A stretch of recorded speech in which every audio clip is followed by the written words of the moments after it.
Hey everybody, welcome to Board Online, Board Offline. Today we have the second part in our Cloudspire gameplay. This will be the actual gameplay itself. The first video was the setup, so be sure to go back and check that out if you haven't seen it yet. So far, this has turned out to be a really fun game. I'm really enjoying Cloudspire. Pretty sure it's going to sneak onto my list for the top 30 most played games of... I'm not sorry, not most played games, my top 30 favorite games of all time, which is coming up in May. I've already made the list, but I think I'm going to have to find a spot for this on there somewhere. So, again, if you didn't watch the first video, Cloudspire is basically a tower defense or MOBA, I suppose. I haven't played MOBA, so I don't know for sure, but I think it's kind of reminiscent of what a lot of people describe the MOBA games as. Definitely tower defense game. And I'm playing the solo, the first scenario in the solo campaign for it right now. There's also a co-op, a series of co-op scenarios, and then of course you can play it just straight multiplayer competitive as well. So I do want to mention our sponsor, Board Game Co. This is a fantastic website where you can buy, sell, and trade games. They've got a great selection of games for you to choose from if you want to buy from them with really good prices. They have a really good value system if you're looking to sell to them, where you can tell exactly what you're going to get. There's no bartering, nothing like that. They tell you, hey, this is what we'll pay for it.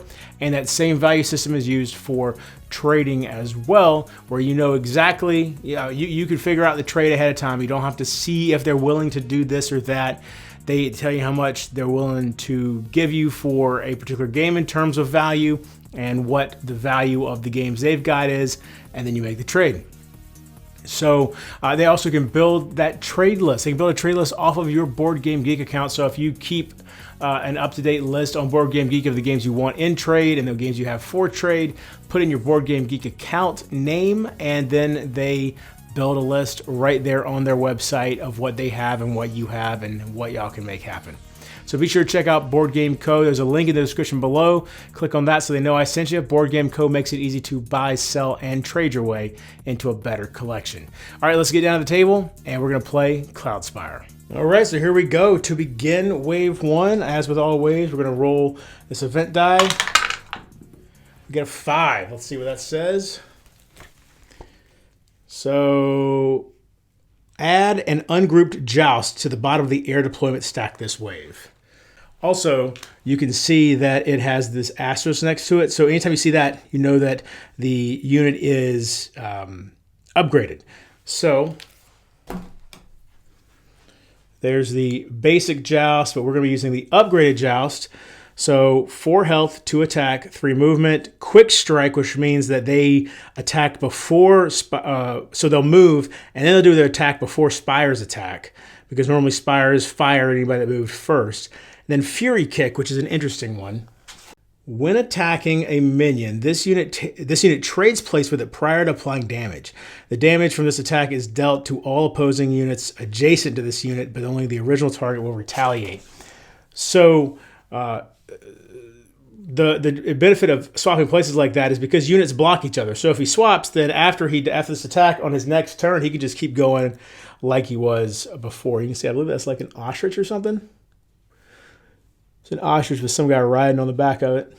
So that unit will go right there. So now we enter the income phase, and as we said before, we don't have any automatic source that we're going to gain, and I don't have anything out here that's going to gain me source, and the AI doesn't use source.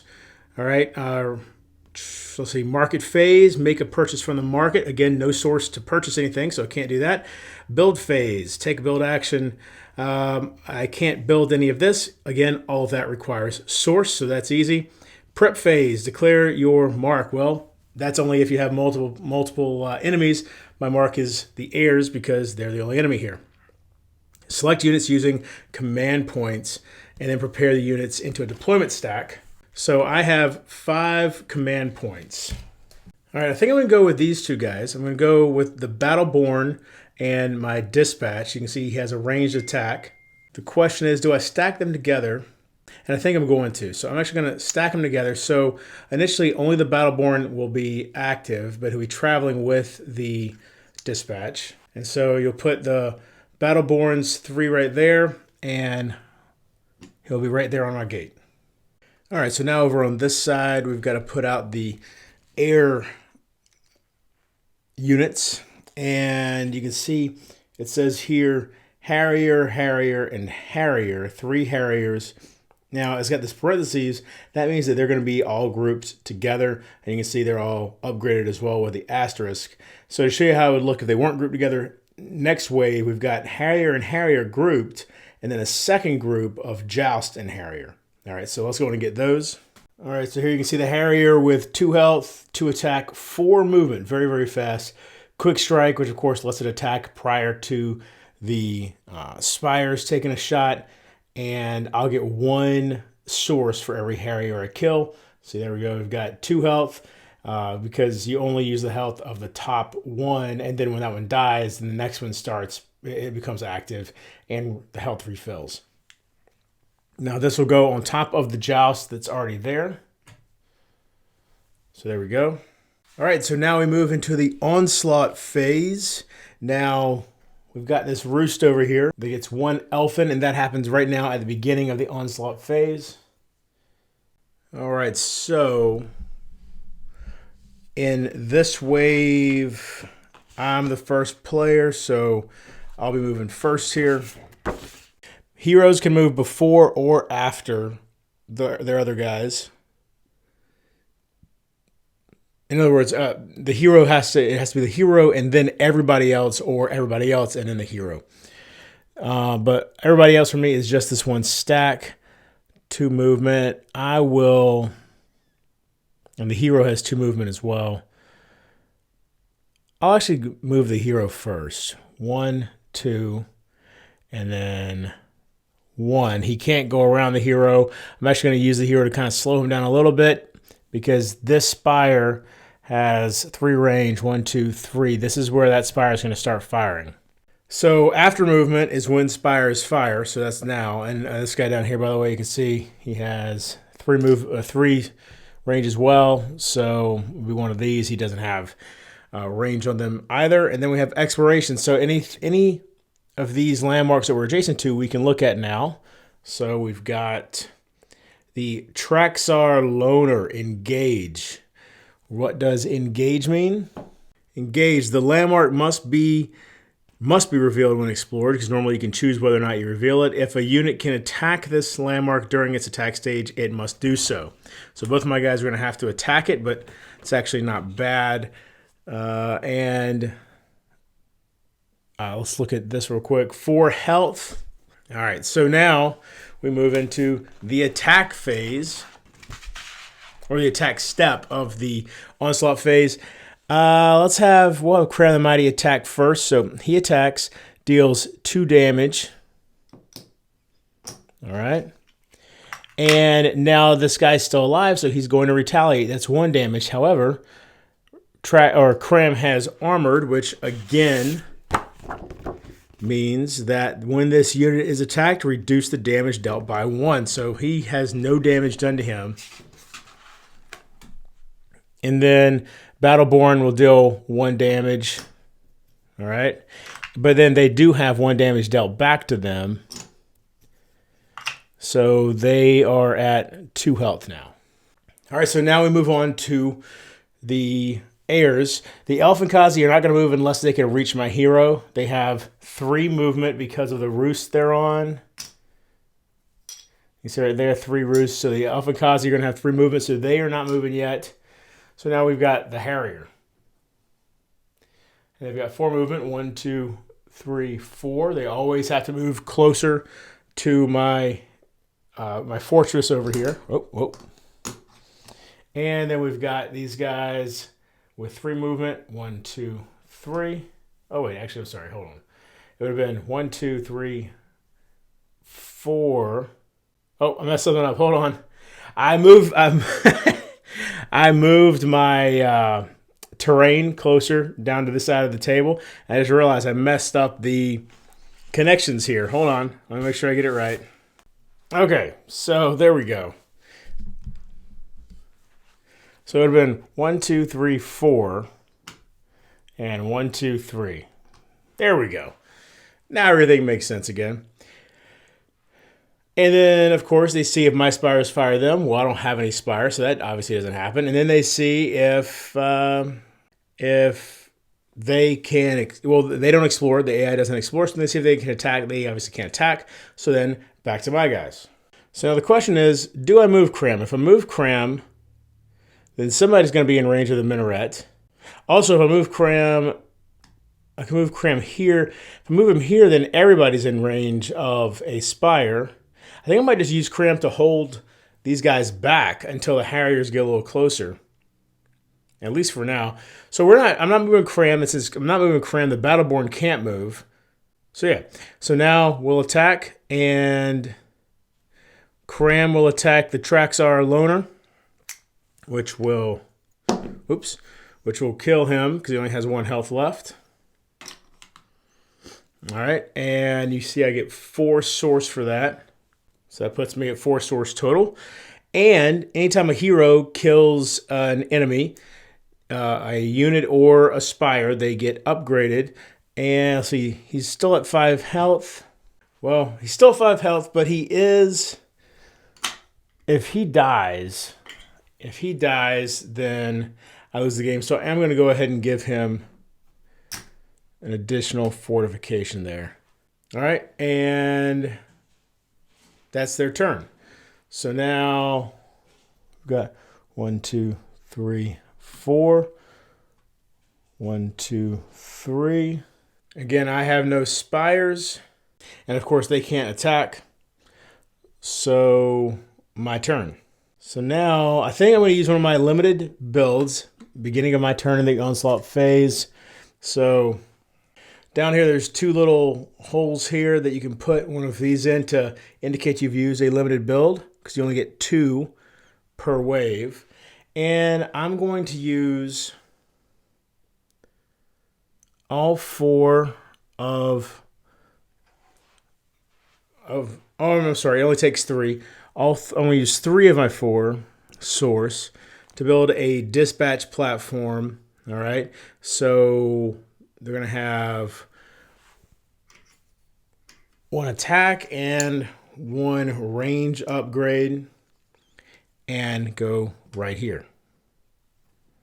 So now for movement, Kram, who has Mountain Walk, will go 1, 2, and then the Battleborn 1, 2.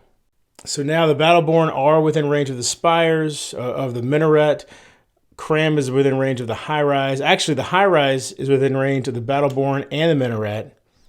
I think I will have the minaret fire first. So they have 2 attack. They did 2 damage. All right, so that does take out my Battleborn. All right. But the dispatch are left behind. And they have 3 health. And they have range. Okay? So I was kind of expecting the Battleborn to get taken out, but I knew that if they did, then these guys would be able to attack the Harriers from where they were at. So now with the high rise, they have range on both these guys, right? So let's look real quick. I can show you So with Spire's Fire, the priority of attack is an opposing unit it can defeat, assuming the highest damage is rolled. Well, now the minaret only rolls 1, so it can deal 2 damage, so it can't defeat either one of them. So then, an opposing unit it can damage, okay? So then, that could be either one of them, obviously. So then you go down here, as far as breaking ties there, it goes after heroes before minions, okay? So it's going to go after Kram the Mighty. So 1 attack. 1 damage. Kram ignores the first damage he takes, so we're good there. So now we move into exploration. And they're next to this, so we've got a rogue grizzled oak.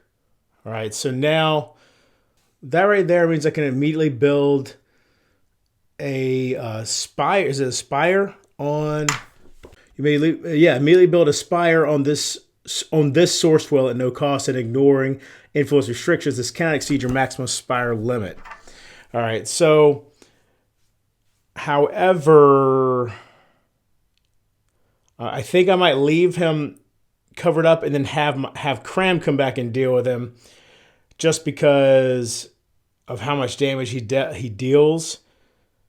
Yeah, so we're not going to reveal him because I don't want the dispatch to get involved with him at all. Being right next to him, I'm not sure. Regardless, I'm going to leave him uncovered up. All right, so I'm not sure if it matters because I think my dispatch, I can still tell him who to attack, and I don't think he attacks him without being attacked. Okay, I think he would only retaliate, but regardless, I don't want anybody but Kram to deal with it, so we'll just leave him covered up for now. Definitely worth going after, though, for that reward. All right, so now we already had the Spires attack, exploration. Now they attack. So I'll have the dispatch go ahead and deal 2 damage over here to the Harrier. 2 damage. Oh, I'm sorry, they deal 1 damage. All right, so Harrier's down to 1. And that's all we can do right there because Kram's not close enough yet over here. All right, so now move on to the Heir. The Elfenkazi, actually 1, 2, 3, are close enough. So they are going to move out. 1, 2, 3. Right there. And then as soon as they move out, they initiate glide bomb. It's going to deal 2 damage. 2 damage to Kram and 2 damage to this high-rise. All right, so the high-rise is down to 1 range now. And the Elfenkazi are gone. Now the Harrier, 1, 2, 3, 4. And the Joust, 1, 2, 3. So now Spires fire. Well, let's see. They are within range of my dispatch platform. So that's going to attack the Harrier. Deals 1 damage. So that's 1 Harrier down. So now we give the health to this next Harrier. And it attacks. So now I believe it's going to have the same attack priority. It can't defeat either one of them, so then it can wound. Well, Kram is a hero, so it's going to attack Kram first. It's only going to deal 1 damage to him because he ignores the first damage from an attack. He's going to retaliate, deal 2 damage, so that kills another one of the Harriers, which means he can upgrade himself. So I'm definitely going to give him fortification. The Joust can't attack anybody, so now back to my turn. We're going to have Kram move here. 1, he'll move here 2. Because Joust will end up 1, 2. Well, yeah, I guess that's what we'll do because Dispatch isn't going to get to kill the Harrier yet. Kram could kill him. Maybe I'll stay here. Oh, you know what? But actually, by the way, at the start of my onslaught phase, I am going to upgrade the dispatch platform. Oh, no, I don't have enough. Never mind. Don't have enough source. Oh, wait. Who killed? I should have gotten 1 source from that Harrier dying. 2 Harriers have died. 1 from Kram, 1 from the dispatch platform. So I'm actually at 3 source right now. Okay, so in that case, yes. I'm going to use my second limited build to build this drilling outpost. Because that costs 3. Basically, what you're doing is you're investing 3 source in order to double your money, basically. I'm going to build that in my outpost, in my fortress, excuse me. All right, so that was my second limited build. All right, so now, where are we going to move? If I move Kram, I can take out this high-rise. Currently, the high-rise can't attack anybody, so I'm safe from it. Kram's out of range of everybody. I could use Kram to hit this Harrier and upgrade Kram again. I hate that the dispatch is out of range of everybody. Yeah, but that's what we're going to do. So Kram's going to stay right here. Because otherwise the dispatch is going to take more damage from the Harrier. next time. And by the way, I forgot to use quick strike. Technically, this Harrier would have attacked before it got hit by the dispatch platform last time. Since there's another Harrier underneath, it really didn't matter. Okay, so here we go. So Kram's staying where he is. That means the Joust will get to him next time. Yeah. Now, man, this is a tough choice. Tough choice. Yeah, staying where he is. Okay, so now the Minaret's going to fire on the dispatch. 2 damage. So he's down to 1. And now Kram will attack the Harrier. That's 2 damage. Kills the Harrier. Kram's at 4 health. I'm going to give him an attack. I'll give him an extra attack. All right. Oh, and we get with a 1 source. So we're at 1 source now for killing that Harrier. All right. So now Joust is coming in. 1, 2, 3. He has quick strike as well. So he attacks first. Now he can't kill Kram, which means he's going to attack dispatch. All right. Now he's got that fury kick again. Remember. So when attacking a minion, the unit trades places with it prior to applying damage, and then the damage is done to all opposing adjacent units. So that's actually going to help because he would have dealt damage to Kram as well. But trades places, okay, and then he deals damage to my dispatch, which kills dispatch. So the dispatch platform will fire at Joust. 1 damage. So he's got 3 health left. Okay, and that's the end of their turn. So now Kram, 1, 2, is going to attack Joust. You can see he's out of range of the Minaret. So now he'll attack Joust. That's 3 damage because of his upgrade. So that takes out the Joust, which is 2 source, brings us up to 3. And that means Kram can upgrade, or can level up. All right, so now since he levels up, what that means is I lose both of his upgrade chips. All right. Then he's going to flip over. So now he's armored and survival. Now you can see he has 1 additional health on this side, right? So he's going to be given that extra health. All right, so he's at 4 health now. 6 health max, 2 attacks still. He's faster now, 3 movement. Still has the mountain walk. He has survival now, which means if he doesn't move or attack, then he will gain a health as well. All right, so that is the end of the wave because there are no more minions on the board. So now let's get ready for wave 2. All right, so the first thing we have to do is roll the event die. 1. Add an attack upgrade to Darb, even if not yet in play, which of course he's not. And that ignores upgrade restrictions. So our buddy Darb over here is going to get an upgrade to his attack, which puts him at 2 attack now. All right, now we still have 0 source income. Oh, real quick. By the way, I forgot to do this. Mining. At the end of the source wave, you may return the spire to your barracks and gain 6 source. So definitely intended to do that. So this outpost, this outpost goes away, and I gain 6 source, which is going to put me at 9. All right, so now for the income phase, 0 income for the entire game of this particular game. Every wave is 0 income. So now the market phase. So let's take a closer look at what we've got in the market. And actually, one thing real quick I want to show you. So with the latest errata from the current or the Kickstarter that just ended, at the start of each market phase, all market chip offerings are discarded and refilled. So these market chips are going to be gone. And we'll take 3 new ones. And let's take a look and see what we've got here.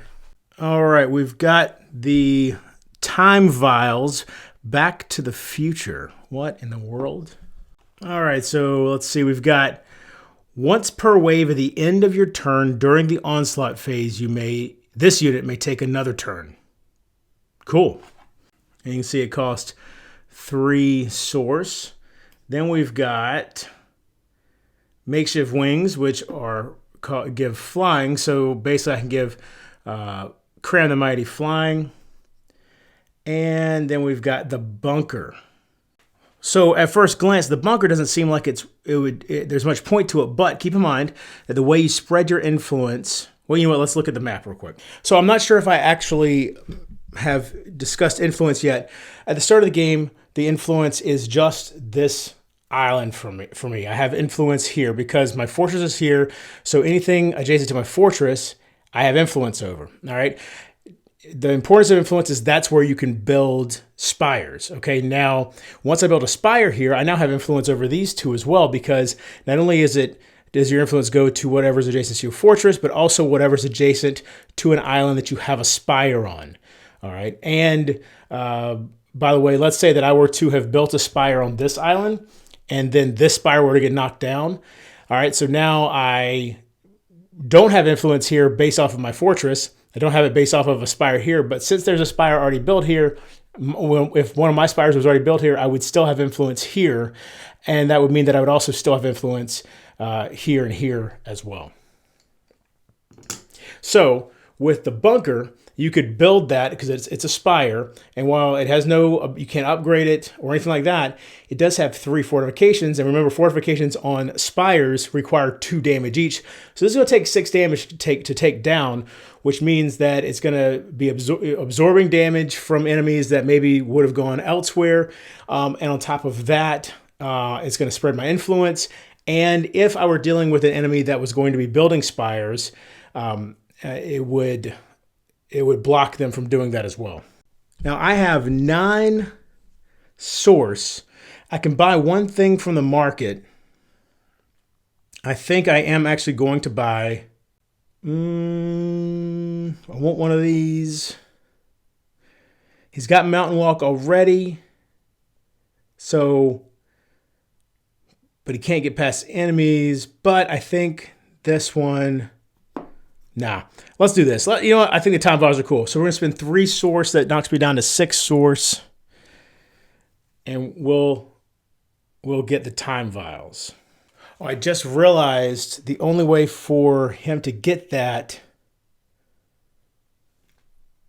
he has to come back into the fortress. So he'd have to go back here to fill up on health.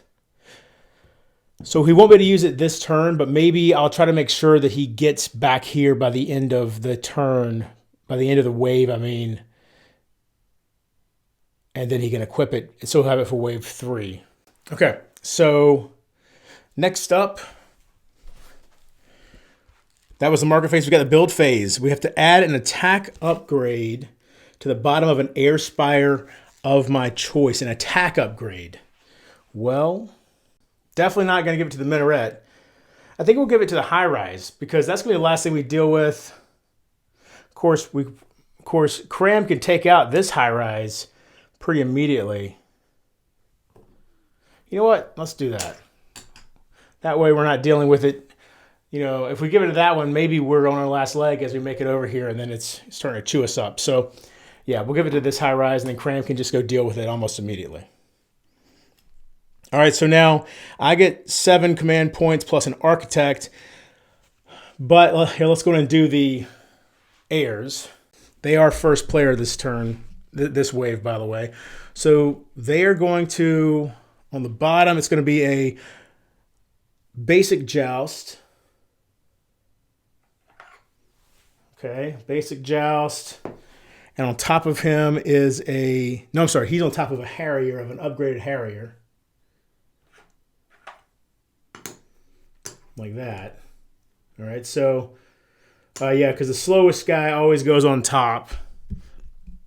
And that's going to be 3 health.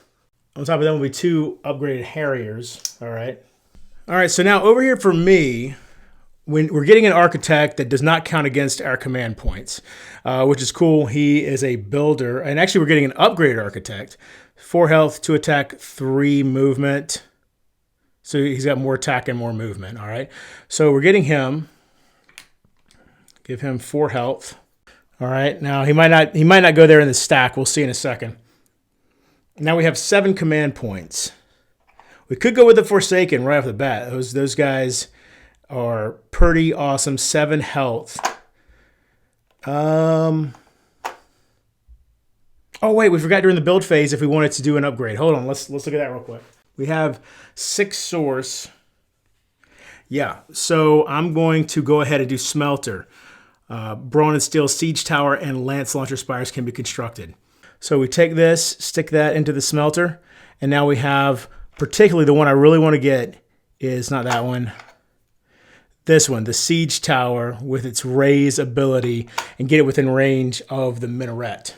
Sorry, I'm forgetting some of the stuff in phase or in phase order, but I don't think it's going to matter too much. All right, so it's now 7 command points. So we've got this source siege, which we could use to transport the architect.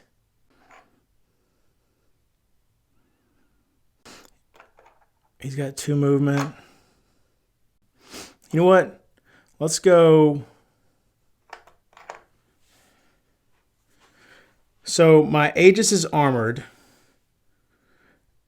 And let's try to get the dispatch within range of somebody again.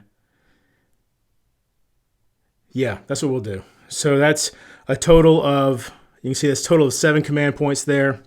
And we'll put him on top of the architect to try to clear the way. We'll see how this works out. All right, so here we go. Onslaught phase. We need to make sure we get the Elfenkazi right there. Definitely not within 3 range of Kram, or 3 movement of Kram. So they'll stay where they are. We get the Harriers going first. 1, 2, 3, 4. By the way, again, I don't know if I mentioned this. Movement for the AI is always, their mark is over here. And not just for the AI, for everybody, like I don't control exactly where Aegis goes. They're always trying to get to the other gate, all right? So they need to constantly be moving towards that.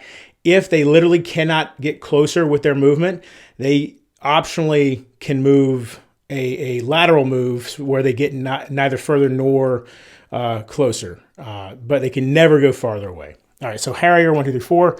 Joust, 1, 2, 3. Obviously not within range of any, what's it called, spires. They can't attack anybody. My turn. All right, so Kram, I think, first is going to come up here and try to take this guy out before we deal with, well, but these guys are going to be marching towards the high-rise. So Kram will start heading down here. 1, 2. Remember, the high-rise only has 1 range, so it can't attack it. It's only right here. And he's still out of range of the minaret. 1, 2, 3. So he's fine where he's at. Then we've got our Aegis over here. 1, 2. And our architect, 1. All right, so now architect builder. Before or after this unit's movement, you may construct a dispatch platform on an adjacent source well, ignoring influence restrictions, promote an adjacent dispatch platform to a siege tower, keeping existing upgrades, or add an upgrade to an adjacent spire, ignoring upgrade restrictions. This has no cost and is in addition to your 2 limited build options. In this unit, if this unit is on its basic side, return it to your barracks. If it is promoted, flip it to its basic side. All right, so dispatch platform, siege tower, that's the raise, right? So I believe it said I'll keep existing upgrade chips, right? Keeping existing upgrades, yeah. But it gives it the raise ability, which means that if I upgrade it enough, I'd be able to get to the point where it's attacking other towers. Alternatively, I could just give this dispatch platform another upgrade. It would take quite a bit to make the siege tower be within range. I have to do quite a bit of upgrading to get within range from this spot. So I'm just going to upgrade the dispatch platform. Or do I want to wait and see? I'm going to try to get the architect down here. By the time he's down here, the high-rise should be gone, and try to get him to upgrade or build something down here. So we're not going to do anything. We're going to leave him alone. Nobody's within range of a tower. Nobody can attack. Nobody can explore. So back over here to the heirs. Elfenkazi, 1, 2, here we go. 1, 2, 3. They blow up. Kram takes 2 damage. Now that's dangerous. We definitely need to do something about that. Oh, look at this. Oh, wow. The Elfinkazi just took out the high-rise. Okay, so hold on. So Elfinkazi die. Elfinkazi take out the high-rise. Whoopsie. Now, Kram is very vulnerable right now, so I probably, at this point, will retreat him back in here. That way we can get him this upgrade for the next wave. And because when the heroes go back in here, they return to full health. So, so that was the Elfinkazi. So 1, 2, 3, 4. And 1, 2, 3. 1, 2, okay. Nobody can attack the Harriers. Everybody's still not within range. Okay. So here we go. We'll go 1, 2. 1, 2. 1, 2. What was this guy's? He's got 2 attack. Yeah, Kram's not. Oh, if I don't move Kram, he'll heal. Oh, yeah. We'll leave Kram right where he's at. So he might still be able to take part in some of this stuff going on. All right. So it's not moving. All right. Now Spire's fire. I believe 1, 2, 3. This is the only one that has range. It's got range on both of them. It could deal up to 4 damage. So it could kill either one of them. I think if there's a tie, I choose. I want to make sure the Architect gets down here. So we'll have the Minaret attack the Aegis. 2 damage, and he's armored, so only 1 damage. Okay, so now he didn't move or attack, so he will heal 1. All right. Puts him at 3 health. All right, so now we are at the, we go back over here. 1, 2, 3. Okay. Oh, man, I didn't think about this. Oh, I probably should have moved him. We need to move him. And then 1, 2, 3. All right. Well, we'll see. So the Harrier, quick strike before this goes. Harrier's going to go and we'll attack because he can't kill either one of these guys because his armored will protect him. So whoever he can damage, he's going to attack a hero first. He'll deal 2 damage. So actually 1 damage. Oh, that's not so bad, actually. I forgot he's armored too. And then he'll retaliate, deal 2 damage, which will kill one of the Harriers, which means we've got 1 Harrier left over. Gain 1. Let's see. We're at 0 source currently, so we gain 1 source. And Kram the Mighty will now get an upgrade. Definitely going to give him the fortification upgrade there. All right.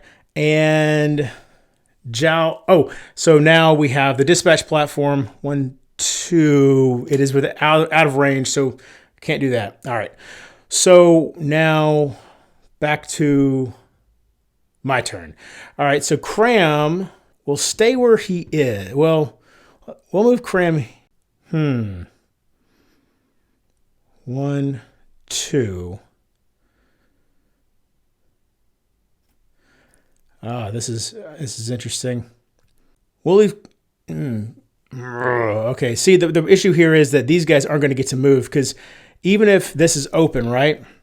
Maybe if Kram went 1, 2, that puts him within range of the Minaret, though. Trying to find a way for these guys to move, but they're only going to move if they have an open path to get to where they're going. I don't believe that they would move here. Okay. All right. So here we go. I got to figure it out. I can move here. All right. Now, currently, I did a quick count. Aegis is 12 path tiles away from the gate. All right. So if he moves here, he is still 12 path tiles away, which means that he can't make progress, but a lateral move where he's neither farther nor closer is optionally possible. Then the Architect moves there because he is now closer. All right, so that's what's happening. Now, unfortunately, the Architect is going to be attacked by the Minaret. Hopefully he survives because I really want him to build a siege tower here. We'll see. This might have been a mistake. We'll see what happens. So that's the movement. So now we do Spire's attack. This guy has 1, 2, 3. He doesn't have range, so it's just the minaret. Minaret is attacking the architect. Oh my God. Took him out. Wow. Okay, well, that sucks. That really, really sucks. That hurt a lot. Okay, so anyway, Kram is going to attack the Harrier, take him out. All right, so that gives me 1 source. That puts me at 2. So now if I want to build a siege tower here, I'm going to need, I do have influence here, but I'm going to need 6 total source to do it. I'm at 2 source right now. Kram also gets an upgrade. Because Kram must stay alive for this scenario, I'm going to give him another fortification there. So he's at 4 health now. All right. Aegis obviously can't attack. All right. So back over to the heirs. Joust. 1, 2, 3. He has quick strike, so he'll actually attack it. Notice this is the basic one, so he doesn't have fury kick. He will deal 2 damage over here. My Aegis is armored, so 1 damage gets through. Aegis then retaliates with 2 attack. All right, so Joust is down to 1 health. And, oh wait, yeah. And now Dispatch Platform throws 1 attack and kills Joust. All right, so that gives me 2 source. Joust is dead. We've got a Harrier underneath. I am at 4 source. So one thing I should consider is, that's the end of, yeah, that's the end of their turn now. Oh, no, it's not. Yes, it is, because the Joust attacks, so the Harrier won't attack now. So almost for sure the Harrier is going to die here on this next turn. Most likely. I mean, there's a good possibility. So do I go ahead and invest? Do I go ahead and invest that 3 of my source into a mining tower or a drilling outpost? I think I do. All right, so as a quick build or limited build, I'm gonna go ahead and build a mining outpost back here in my fortress. Puts me down to 1 source for right now. Aegis is going to go 1, 2. Kram is going to go 1, 2, 3. Yeah. All right. Now, Minaret attacks Aegis. 2 damage. It's only 1 damage, but that's enough to kill him. All right. And then we have our dispatch underneath. Oh, and this has to attack too. I should have had that attack the Aegis first, but that's fine. Because there was a chance that Aegis could have ignored that damage entirely, but I'm not going to retcon that. So here we go. Yep, see, he would have, but 1 damage to the dispatch. All right. Okay, so now dispatch can't damage this minaret. You definitely can damage that. So yeah, he'll attack the Regal Lookout, deal 1 damage to it. And of course, Kram can't attack. I didn't want him to attack the Harrier because I want this. I wanted to make sure the round keeps going just a little bit longer. I want to try to get up here and deal with this guy. And really though, that would have see, that is a mistake as well. I'm still getting used to the timing of this game because now it's their turn and Harrier's going to go right here. All right, and he's going to attack Kram first, and then Kram's going to kill him anyway in retaliation. So see, that was definitely a mistake. Okay, so he attacks Kram. Kram loses a health. Kram then kills him. All right, which gives me 1 source. It puts me at 2. And Kram gets upgraded, so he gets that right back. And now it's my turn. And you know what? I'm going to send Kram back into here because I want to give him the time vials and get him healed back up. So Kram is healed fully, back up to 6 health, plus his plus that down there. He can't come back out this wave. It'll be the next wave that he gets redeployed, which means dispatch is the only thing left. So dispatch is going to move. 1, 2. All right. Now the Spire attacks first. 2 damage. Kills dispatch. Into the wave. All right. So wave 3. Let's roll the event die. We have a 1 again, which, what was that? Darb gets upgraded again.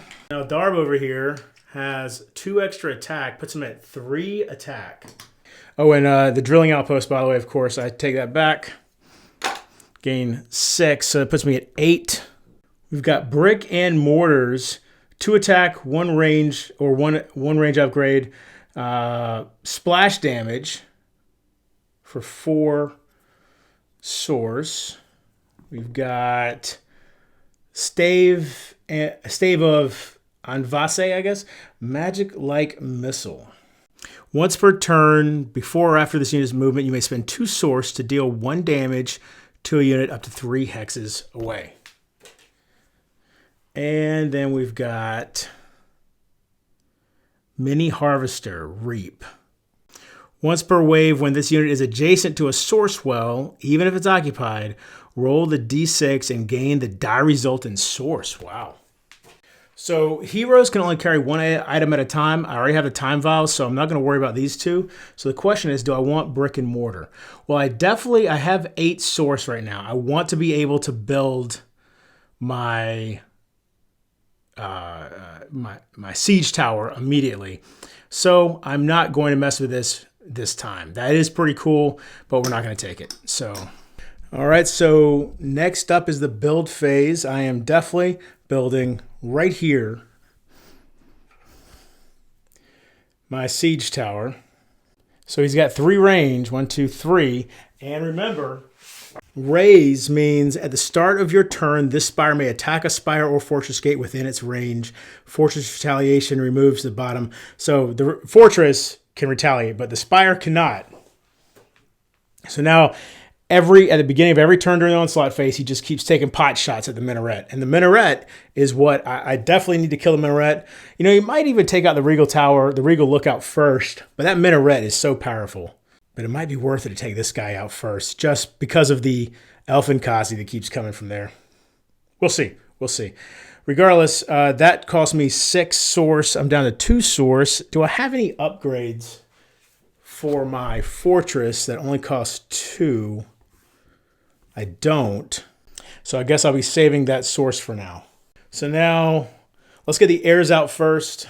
So Darb is finally going to get deployed. He has flying and he has dodge. When damage from an attack or retaliation would defeat this unit, ignore the damage entirely and do not retaliate. Flip this unit to its basic side, removing all upgrades and keeping current health stat. Wow. Okay. So he's got a little extra survival ability there. All right, so then on top of Darb is a Harrier, and a Joust. Oh, an upgraded Joust. All right. And then on top of that is 1 more Harrier. All right, so now I've got 9 command points. So first off, obviously giving Kram the Mighty the time vials. And I'm going to let him deploy last, I think. So what do we want to do as far as our deployment goes? I think we'll pull an Architect out again. Not sure where we're going to put him in the stack. That leaves him with 5 command points, though. Oh, except he won't be upgraded. This will be a regular Architect, so he's only got 2 movement. I think we're just going to make a single stack of guys here. Or actually, forget about the Battleborn and the Dispatch. I'm going to have the Aegis protecting the Architect. Yeah, that's what we'll do. All right, so we'll see how this works. So that's the Aegis and the Architect there. Aegis on top. Put him right there. So I'm losing a command point. I'm wasting a command point, but we'll see. We'll see if that works out. All right, so I'm first. Siege Tower takes a pot shot at the minaret. It needs... Oh, wait. Do I? Oh, here we go. Here, no, I'd have to have. So in order to upgrade with another attack here, I would need 4 source. So that's something we'll have to look at as we start killing some guys. But at the beginning of my turn, he's going to take a pot shot. He needs to deal 2 damage to take anything off of him. And it just did 1, so nothing happens there. All right, so then my Aegis goes 1, 2. And Kram goes 1, 2, 3. He's going to flip this over. All right. So Minaret doesn't have range on anybody. And now Kram is the only one that can attack, and he will attack. Oh, let's give this guy his health. So this guy has 6 health. The Rogue Grizzled Oak has 6 health. Kram hits him for 2. He retaliates for 2, which only takes 1 off of Kram because of armored. And that's where that stands. Their turn.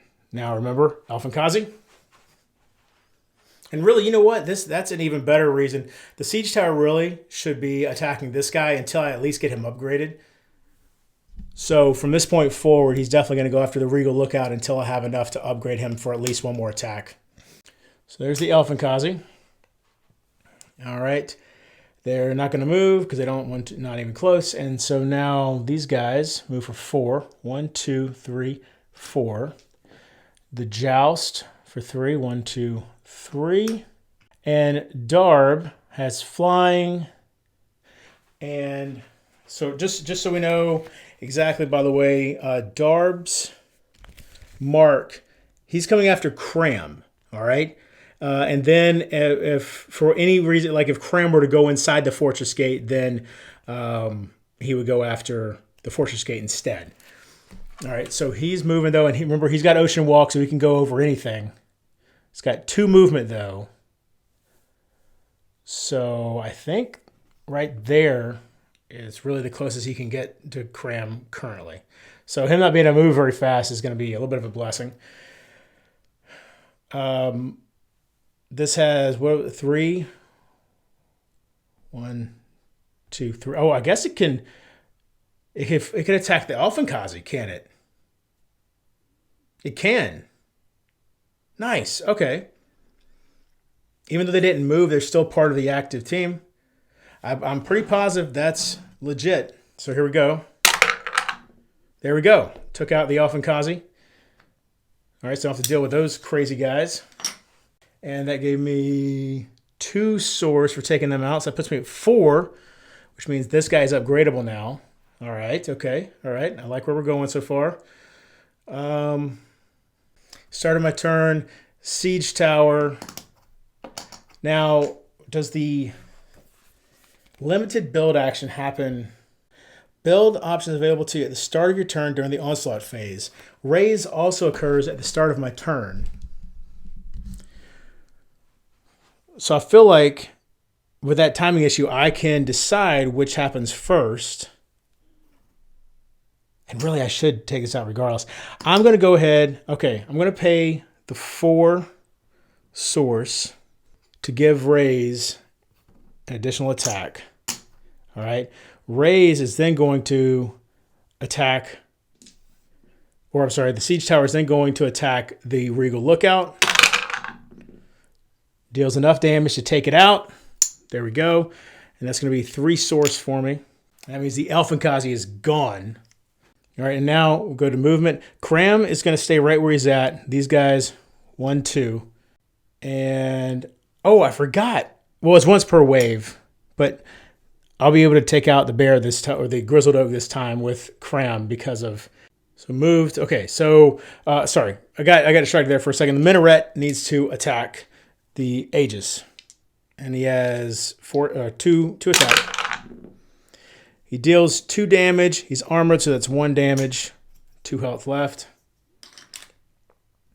Kram is going to attack the Grizzled Oak. 2 damage. Grizzled Oak retaliates 1 damage because of armored. Okay, and then Kram's going to use the time vials. I'm going to flip them over just so I remember they've been used. And Kram's going to take 1 more turn and attack again. And that kills the grizzled oak and gives me, oops, I'm allowed to build a spire now for free, I believe. Hold on. You may immediately build a spire on the source wall at no cost and ignoring influence restrictions. This cannot exceed your maximum spire limit, which I'm not near yet. I believe it's 6. Not 6, maybe it might be 5. But regardless, I'm not there yet for sure because I only have 2 spires. Build a spire there. Well, guess what we're going to build? For sure, the siege tower. And then Kram gets an upgrade. He's got, what's that? 5 health. Do I give him some attack? I don't think so. I think we're doing pretty good. Let's make sure Kram stays alive. So he's going to take a fortification. And that was the attack. That should be everything. All right, back to the heirs. So no elf and Kazi to worry about. So 1, 2, 3, 4. And 1, 2, 3. And then Darb will go 1, 2. All right, so who is within range of Spire? Okay, let's check this Spire first. All right, so this Spire has 3 range. So there definitely are, as are the Joust. And we will, let's take out this Harrier right here. So 1 attack,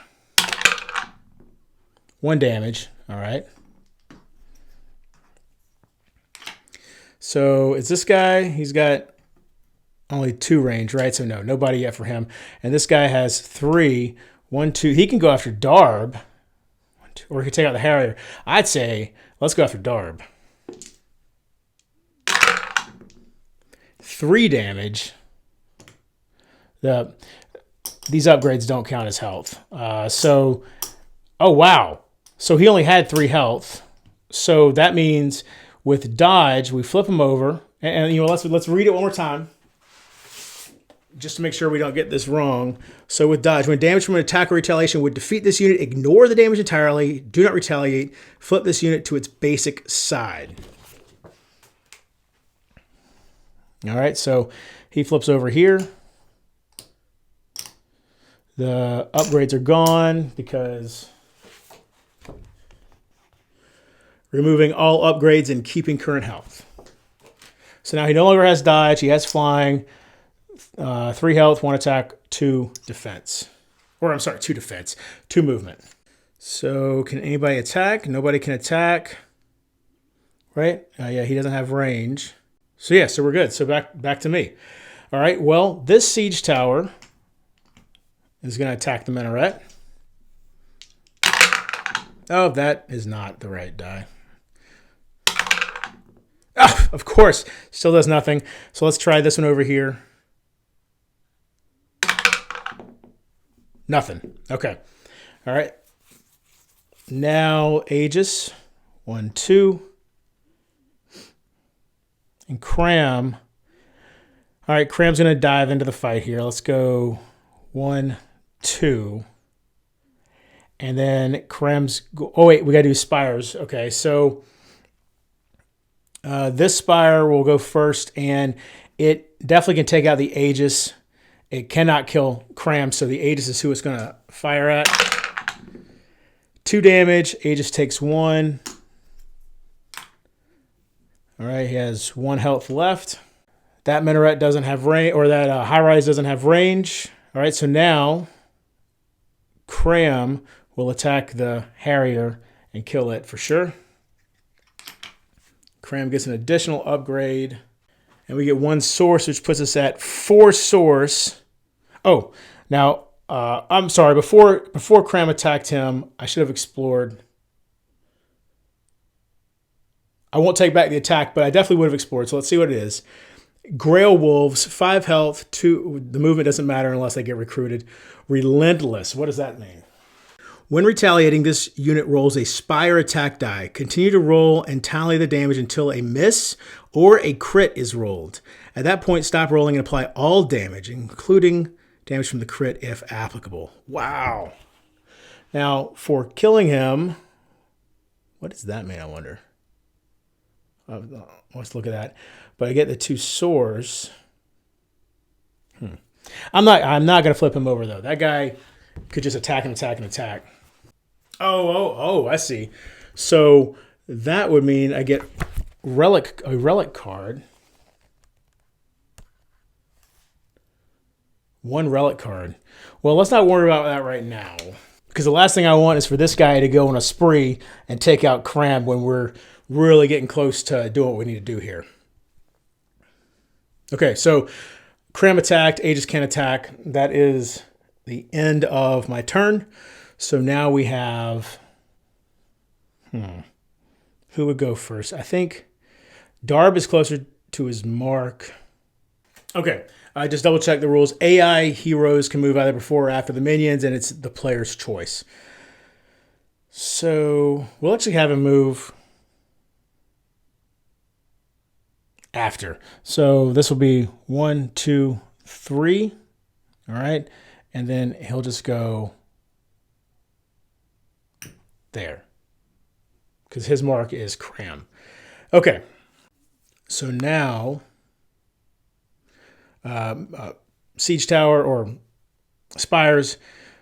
Let's have this one go first. 1, 2, 1, 2, 3. He has range on either. He could kill Darb. Let's take out Darb.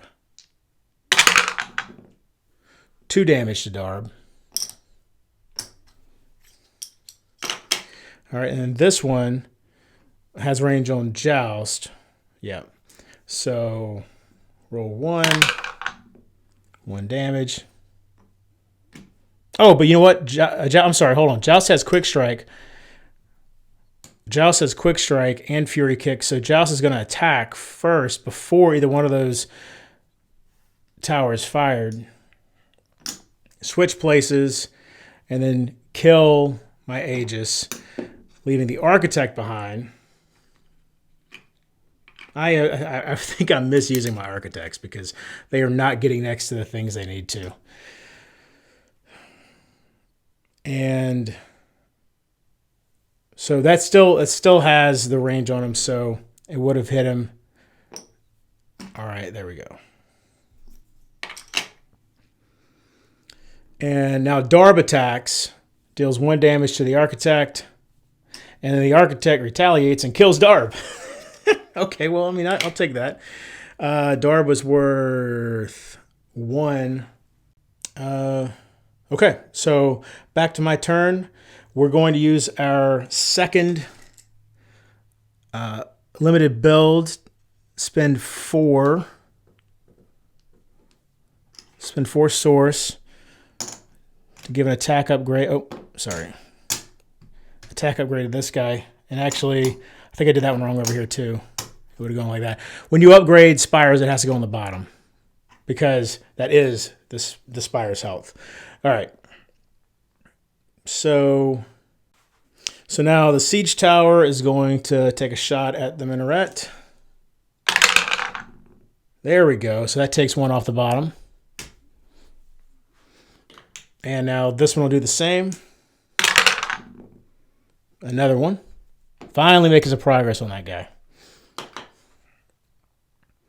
So now for movement, I'm going to move Kram here.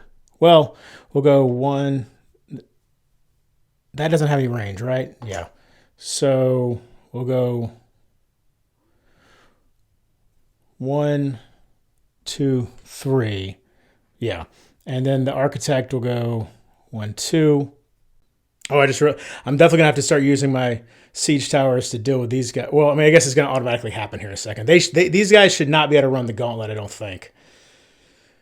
I'm kind of taking a risk here, but I'm pretty sure I'll be all right leaving them to my towers here. All right, so now Kram deals 2 damage to this. The architect throws 1 damage at it, but that doesn't do anything yet because he still has 2 fortifications left. But that is their turn. Okay, so now back to the air. The joust goes 1, 2, 3. And now all 3 of my spires are going to fire at the joust. So we'll do this siege tower first. 2 damage. And let's do this one next. 2 damage. All right, that's a crit. So that kills the Joust. That's 2 source, puts me at 3. And then that Harrier has 2 health. And still in range here, so this siege tower fires 1 damage. All right. So they're gonna get a shot in. Oh wait, hold on. Joust has quick strike, right? They do. So they should have gotten a shot in. Here's what we're gonna do. They would have gotten a shot in on this tower. They deal how much? 2 damage. So they would have done that kind of damage, which means he would have only rolled 1 die. To try to make this right, I will give those guys 1 health back. The Joust still would have gotten taken out, but I think that's as close to getting right as we can there. Okay. I still think we're okay over here. So now, let's see. The Harrier moved, they moved and they attacked. So that's their turn. Back to me. Kram will move here. Architect will move here. Still out of range of this because it has no range. All right, and then Kram attacks the minaret. And the Architect does the same thing, but it's not... Oh, wait, hold on. Before Kram even moved, let's backtrack. There. These guys have to take their shots at the minaret. So this siege tower first. Oh, and this guy doesn't have range anymore. He can't shoot at him, but this guy does. Okay, so that took... Oh, here we go. So that took one of the fortifications out. Now Kram moves, and the Architect moves. Now Kram takes a fortification out, and now... Oh, hold on. What am I doing, y'all? I'm trying to speed up here. The minaret should have fired at the Architect, because it could kill him. And it does. All right. So the minaret killed the Architect. Kram is still alive. The minaret's down to that. All right. I got to slow down a little bit, getting ahead of myself here. But we're doing good here on this. Kram might just spend the rest of this wave chipping away at that minaret. But I think that's the end of my turn. Yep. Okay. So Harrier's turn. Harrier's going to come here.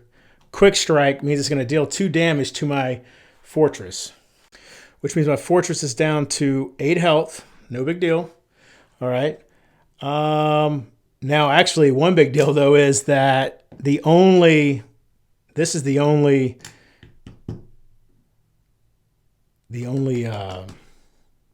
spire that has range on him now. All right, so he moves, he attacks. The spire now gets nothing. Ooh, okay, we're going to have to think about this. It's the end of their turn. I don't have any more builds. I don't have any more limited builds. All right, so I think Kram might need to come back around. First off, this guy is going to shoot at the minaret again. 2 damage. All right. Okay, the minaret's got 0 range now. All right. Well, I mean 0. It's got 1 range. They always have 1. Kram is going to go 1, 2, 3. The minaret's going to take a shot at him. Oh my gosh, 2 fails. Nothing. Okay. And now Kram will attack the minaret and kill it. Awesome. It's worth 1 source. But now Harrier goes again. Harrier attacks for 2. Knocks me down to 6 health on my fortress over here. And then the dispatch platform hit him for 2. So that's 1 Harrier down. 1 Harrier's left. And that puts my source up to 5. All right. So my turn. 1, 2, 3. No spires to attack me. These guys are not within range of that spire. So Kram will attack the Harrier. Take him out. Okay. which means Kram can upgrade, but he's already maxed out on upgrades. But I do get one more source that puts me at 6. And that means it's time for wave 4. Final wave of the game. I got to take out... Well, actually, I've already won the round. Now it's about how much prestige. Because to win, you just have to complete one objective. And I did take out the minaret. But now I got 2 more objectives I could do. And if I defeat the fortress, then the scenario ends immediately. Let's see what event happens. A 3 is add a fortification upgrade to the bottom of 2 air spires of your choice. Well, there's only 1 air spire left. So he gets a fortification upgrade. 0 income as usual, so market phase. All right, so this guy is a hero. The only hero I can have out is Kram, so he goes away. So let's look at these 2 guys. Fashioner, 4, 1, and 3. He has the improve ability. If this unit ends its movement adjacent to a friendly spire, you may spend 2 source to add any upgrade to the spire, ignoring upgrade restrictions. And so basically a cheaper version of, and less powerful version of the Architect. Then we've got the Convict, battle hardened, 2, 2, and 2. When this unit is attacked by a spire, reduce the damage dealt by 2. Well, I don't think I need either one of those guys, so we're not going to buy anything in the market phase. All right, so that's the end of the market phase. Now we got the build phase. Add an attack upgrade to the bottom of an air spire of your choice. So this thing is getting more powerful as we speak. The heirs construct a minaret spire, but only with attack and range on a source well of your choice. These are the only 2 available source wells. So, fortunately, this guy's nowhere near as powerful as the last one. This guy should be able to take it out right away. And we'll put it there. Okay. All right, so then I have 6. I have 6 that I can spend, 6 source. And I have influence here. I mean, I think I'm going to build... I should build this guy right there, right? Yeah, that makes sense. So I'll spend all 6 of my source and put that siege tower right there. Now I have 11 command points. The Forsaken, 4 attack, 2 movement. They have ocean walk, so they can just go straight across the board to the gate there. And they have 7 health, like I said. That's really good. They do cost 7 command points. I've got 11 to dish out here. Nope, and that's my transport has 6 or costs 6 command points, so I can't use it to transport them across the board. But I could use it to transport my Aegis. Actually, I'm going to go with the Forsaken because these guys are just so cool. They have the assault ability, which is only really going to help against the high rise, and probably Kram will get there first. I'm really more thinking about how quickly they can get across the board. They deal 4 damage at a time. So I'm going to do 1 Forsaken and then 2 Battleborn. I'm going to stack the Battleborn on top of each other. And so we'll have the Forsaken on top, the Battleborn underneath. All right, so those are my guys. But now over on the Harrier side, or the Heir side, let's see. They are on the bottom. We're going to have 3 Harriers, all of them upgraded. And then we've got a Windrush and a Royal Talon, which we haven't seen either one of these yet. So Windrush will be on top. Oh, it's a transport, okay. And it has assault. Only deals 1 damage at a time, 5 health, but 4 movement. All right. And underneath that is a basic Royal Talon, which has 5 health, 3 attack, 2 movement, ocean walk, and flying. All right, and the heirs do go first. All right, so let's make sure we ease our way through this turn since I was starting to get ahead of myself on that last one. So first things first, they're going to start of the turn and then movement. 1, 2, 3, 4. And 1, 2, 3. He's got 4 movement, but he can't go any farther there. All right, so now my towers. This siege tower can fire on either one of them. Let's go after the Harriers first. All right, so it's 1 attack. 2 damage, take out a Harrier. All right, so I get 1 source. Let's see. This guy has 2 range, so obviously not. This guy has 3 range. 1, 2, 3, not quite. Okay, so that's all my towers. Now they're going to attack. So he does 1 damage to the siege tower. He does 2 damage, and they take out my siege tower right away. So that was not the best idea of building. Certainly not the best use of 6 source, putting that right there. You tell I'm still new to the game. But we did kill 1 Harrier with him, so that's good. Hope he's proud of himself. And that's their turn. Okay, so now my turn. We'll have Kram go first. 1, 2, 3. All right, now the Forsaken. Oh, and at the beginning of the Forsaken turn, right, we have to, before this unit's movement, each turn, roll a Forsaken die and apply the result. Okay? So they have minus attack this turn. -1 attack, so they're down to 3 attack. They've got 2 movement, 1, 2. So they just go right there. And this guy comes out right behind him.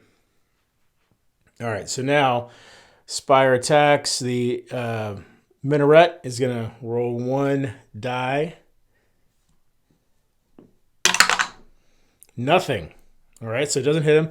Kram then will attack the Minaret for 2 damage and it kills it. We get 3 or 1 command point. And Kram would upgrade, but again, he is maxed out. Oh, and we don't want to forget, he has his time vials back. I don't think we're going to use the time vials yet, though, because we want to make sure.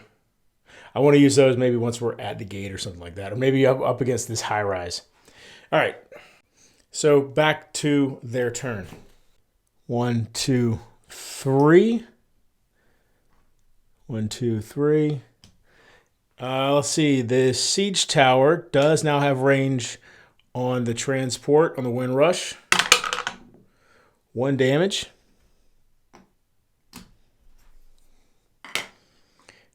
This one, 1, 2, 3, not yet. And this one, of course, definitely not yet. All right, so now transport attacks Kram. Only 1 damage, though. Kram is armor, so that doesn't do anything. He retaliates, it deals 2 damage. 1, 2. So my turn. Kram is definitely going to keep moving and come down here to get this high rise. All right, and then 1, 2, and 1, 2. So the high rise obviously is going to fire on Kram. 1. Again, he shrugs that off. And what do we get for this again? The Forsaken would just about take him out after 1 attack. Nah, we'll leave him alone. All right. So Kram is going to attack this. And he does 2 damage. So that takes that out. But that doesn't leave enough to take out this this reinforcement. So just take that down. Oh, he should have thrown 1 more die at Kram. Hold on. Yeah, there we go. See, because he had 2 attack there. So Kram does lose 2. Yeah. Because 3 total damage is dealt to him. All right, so this was actually a bit more damaging than I would have hoped. Okay, well, now back around to them. 1, 2, 3, 4. 1, 2, 3, 4. Okay, so let's see. This siege tower definitely has range on him now. We've got 2 attack, and he's going to hit the transport. 2 damage. That does take the transport out. So no reward for taking out the transport, you can see. Even if it was upgraded, no reward. Now we've got the Royal Talon with 5 health. And I don't believe any of my other... Yeah, nobody else has a range on him. All right, so now these 2 are going to attack the siege tower. He attacks with 3 damage. Wow. Woo! Look at that. And the Harrier with 2 more. And so they just took out my siege tower. I might have been putting too much faith in my spires here. We'll see what happens here in a second. So my turn. He'll move here, but he needs to take out the high-rise before going all the way into here, because otherwise this is going to keep taking pot shots at him. This is going to go 1, 2.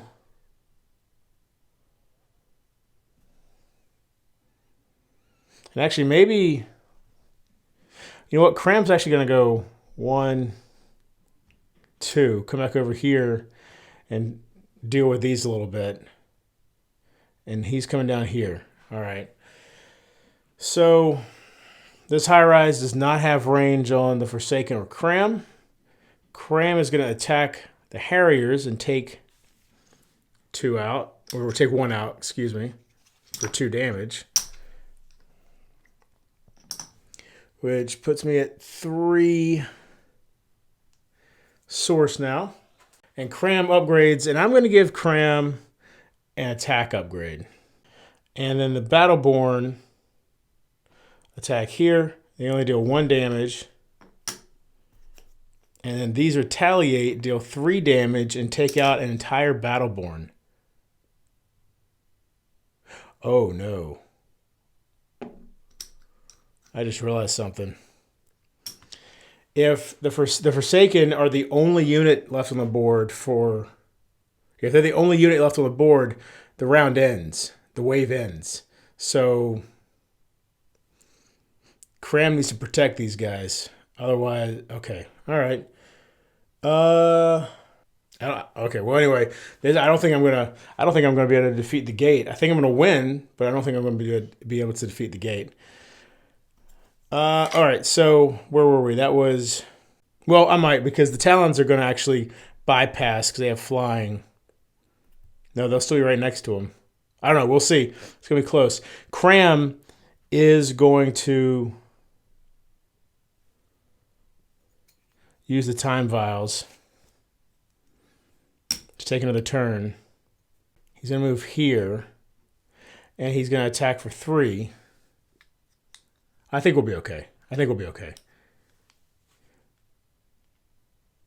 All right. And the Talons attack back. Woo! Deal 3 damage to him. Okay. That was a little bit of a rough turn. So now it's their turn. These guys will go 1, 2. Those guys will go there. Siege Tower attacks. All right, so the Royal Talon is dead. That's good. I do get 4. Nice, okay. All right, we might be all right. I get 4 source for that. All right, so the Harrier now attacks him, 2 damage. And he retaliates, takes 1 damage off of the Harrier. All right, so I want these guys to stop fighting. Let's see. So it's my turn. I'm going to have Kram 1, 2, 3. The Forsaken is going to go 1, 2. And the Battleborn is going to go here, because the Battleborn here is just as far from the gate as he was here, so he could do that. And, oh, hold on. Yeah, that's fine. Okay, yes. I mean, he could just stay here. He'll stay there. It doesn't matter. Either way. High-rise fires at the Forsaken. They only have 1 attack now. 1 damage. And the Forsaken will attack the high-rise for 4. And then the Battleborn will attack the Harrier. All right, so that's 1 damage. I'm sorry, 1 source. Okay, so as long as the Battleborn stay alive, then I am going to win this scenario. Or I'm going to get all the prestige for the scenario that I could. And so now it's their turn. There's nothing for them to do. Back to me. 1, 2, 3. 1, 2. 1, 2. Oh, you know what? Hold on. Let's back that up. I think I'm going to do a limited build at the beginning of my turn to build a siege tower. I'll keep forgetting about this. Okay. Last turn it was nothing. Okay, so now for this turn, it's -1 movement, so he actually can only move there. All right.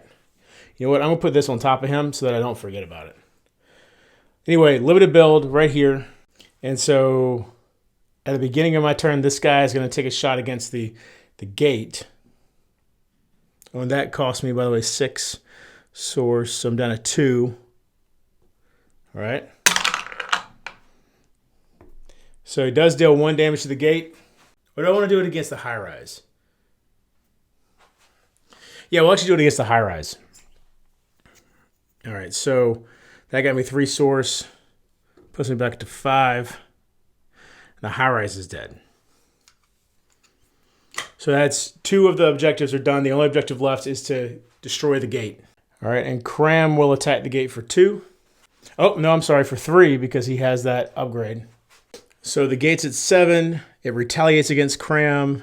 He's at 2 health, so I got to be careful here.